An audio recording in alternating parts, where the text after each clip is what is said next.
పెద్ద పెద్ద వెల్లఫిన్ టోన్ ఫిష్ల్ని ప్రాణాలతో ఉన్నప్పుడు ఎలా పెడతాము, ఈ వీడియో స్కిప్ చేయకుండా ప్రతి ఒక్కరు కూడా చూడండి.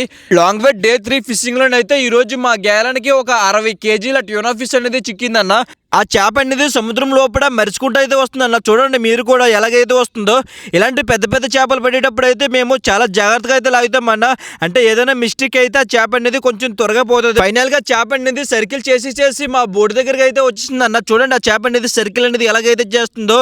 ఇలాంటి పెద్ద చేపలు వచ్చేటప్పుడు అయితే మా బోట్ లో ఉన్న వాళ్ళందరూ చాలా కేర్ఫుల్ గా అయితే ఉంటారన్న. ఆ చేప ఎప్పుడు వస్తుందో, ఆ చేపను ఎప్పుడు పెట్టేద్దామని అయితే ఇప్పుడైతే ఆ చేప అనేది మా బోటు ముందలకి అయితే వెళ్ళింది అన్న. బోటు ముందలకి వెళ్ళిన వెంటనే మా వాళ్ళైతే ఆలోచించుకుంటే ఆ చేపకు అనేది ఉగ్గాలు అయితే వేశారన్న. ఆ ఉగ్గాలు వేసేటప్పుడు కూడా కొంచెం జాగ్రత్తగా వేయాలన్న. అంటే ఆ చేపకు అనేది పొట్ట భాగంలో ఉగ్గాలను గుచ్చితేనన్నా ఆ చేపకు అనేది డిమాండ్ అయితే ఉంటుంది. వేరే ప్లేస్లో గుచ్చితేనైతే ఆ చేప అనేది డ్యామేజ్ అయిపోతుంది. చూడండి ఇప్పుడు మా వాళ్ళైతే ఆ చేపను అనేది ఉగ్గాలతో అయితే బోటు పైకి అయితే లాగుతారన్న. ఇలాంటి లైవ్ ఫిషింగ్ వీడియోస్ అయితే మన ఛానల్లో ఇకపై డైలీ వస్తాయన్న. మీరైతే సబ్స్క్రైబ్ చేసుకోండి. సరే.